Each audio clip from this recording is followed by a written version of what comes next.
pussy open, then I tell her bring it back. Bust that pussy open, then I tell her bring it back.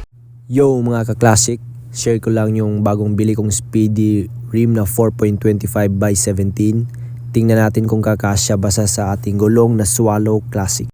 Medyo kinabahan ako dito kasi walang mga reviews about 4.25 na rim by 17. Yeah, let's go! Yan, sinisimula ng baklasin ni Kuya yung gulong natin para mapalitan na yung bagong rim natin. Napakalaki. Yan talaga pag Swallow Classic yung gulong natin, nahihirapan yung mga taga vulcanizing shop na tanggalin. At yan, natanggal na nga yung rim natin, no. Trabaho. Papalitan pa natin to ng spoke. Tingnan natin kung anong kakasya. Yan, sinisimula na ni Kuya yung pag-a-align ng rim natin. Kinakabahan ako dito kasi hindi ko alam anong magiging resulta nito. Yan na nga, ayos na. Tingnan mo naman, napakalaki. Parang gulong ng multicab to.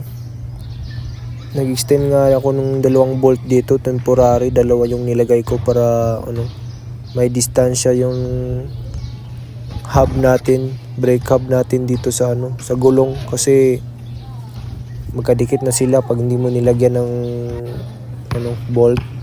So yun, ito ito yung itsura niya guys pag naka 4.25 kayo na rim.